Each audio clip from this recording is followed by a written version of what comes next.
ये है राम कुमार, एक गरीब और ईमानदार आदमी जो हर हाल में ईमानदारी से जीना चाहता है। और ये इतना गरीब है कि इसके पास खाने के लिए कुछ भी नहीं है। लक्ष्मी अब क्या करे, अब तो कुछ नहीं बचा। दिन भर काम करने के बाद भी खाने को 2 वक्त की रोटी नहीं मिलती। राम कुमार, हार मत मानो। हम मेहनत से अपनी जिंदगी बेहतर कर सकते हैं। भगवान हमेशा ईमानदार लोगों का साथ देते हैं। ये है मोहनलाल, गांव का अमीर और घमंडी व्यक्ति जो गरीबों से नफरत करता है। गरीबी इन लोगों की किस्मत है। जो पैसा कमा नहीं सकते उनके जीने का कोई मतलब नहीं। राम कुमार जैसे लोग सिर्फ बोझ है इस दुनिया पर। उसके ये बात सुनकर राम कुमार को शर्मिंदा महसूस होता है। और ये है राघव, राम कुमार का बचपन का दोस्त और उसका चिंता करने वाला, जो खुद भी गरीबी में जी रहा है। राघव अपने दोस्त राम कुमार से मिलता है, जो अपनी तरफ से उसकी मदद करने की कोशिश करता है। भाई, मेरे पास भी ज्यादा पैसे नहीं हैं, पर तू मेरे साथ मिलके काम करेगा तो कुछ पैसा कमा सकते हैं।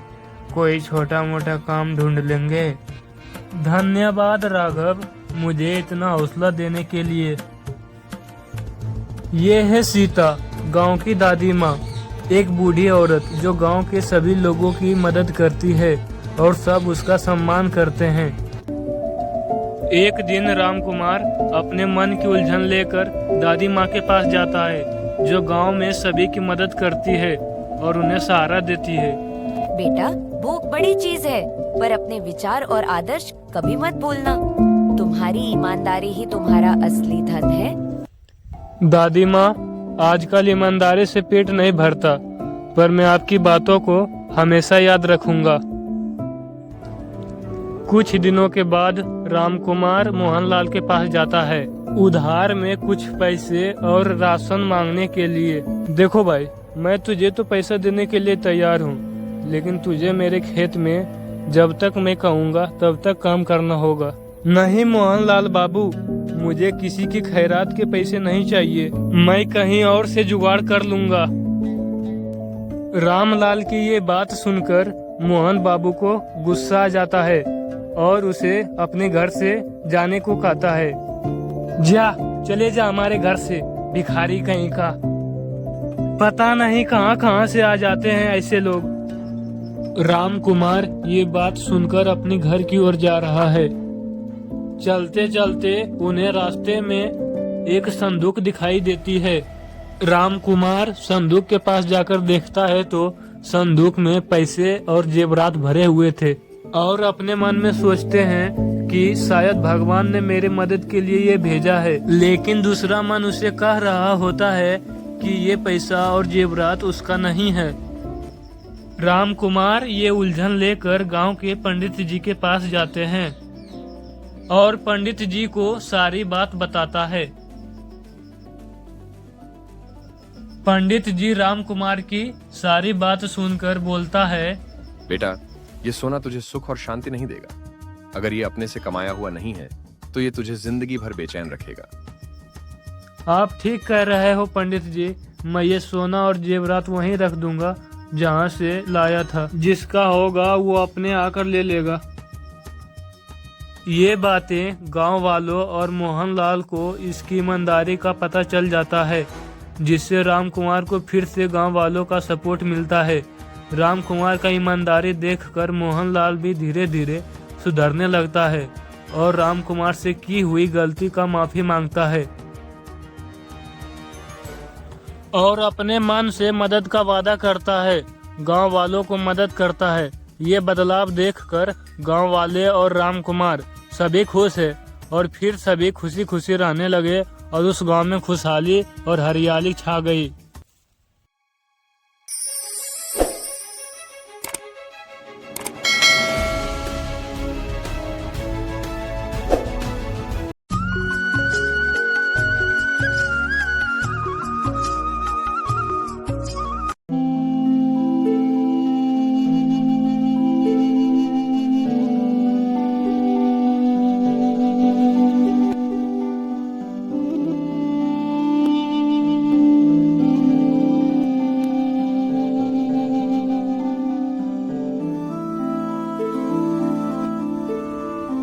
चल रे चल, हुर्र, हा हा। बस थोड़ा और, भगवान ने चाहा तो इस बार फसल हमारी अच्छी होगी। अरे भाई रमेश, क्यों इतनी मेहनत कर रहे हो? ये खेत तो वैसे भी सूखा ही रहेगा, मेहनत करके क्या होगा?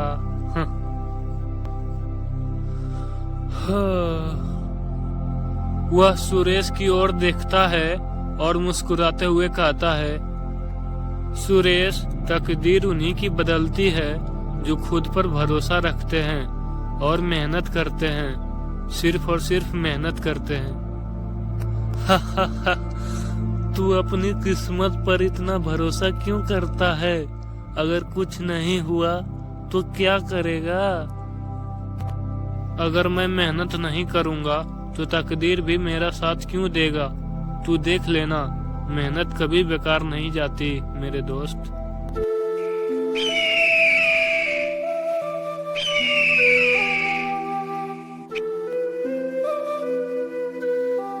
सभी किसान पानी के तलाश में उदास हैं।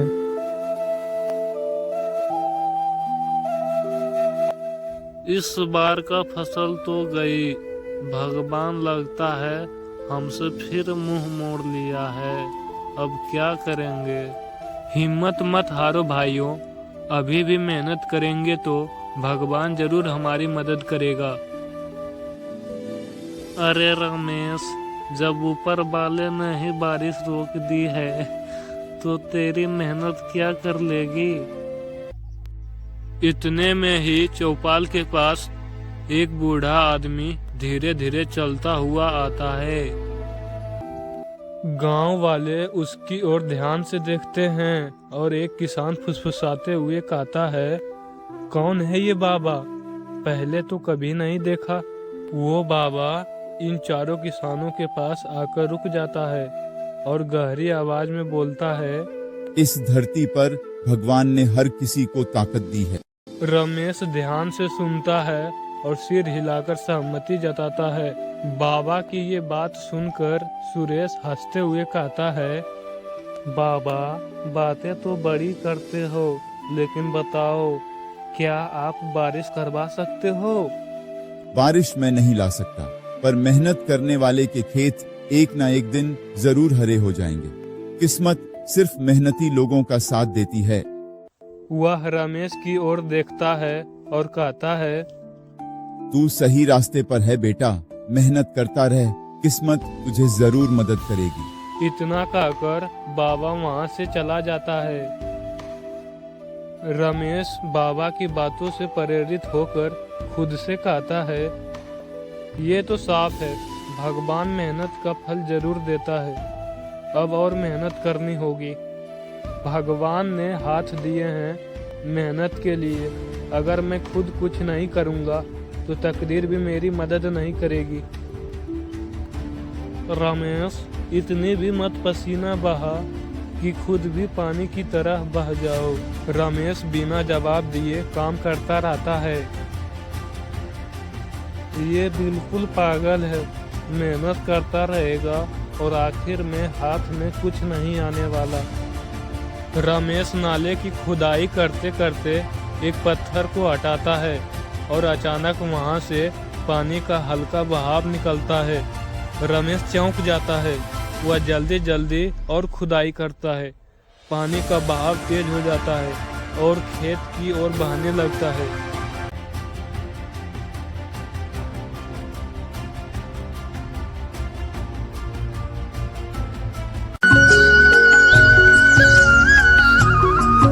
ये कहानी है एक ईमानदार और मेहनती किसान रामू की। रामू एक छोटे से गांव में अपनी पत्नी, बेटा और बेटी के साथ रहता है।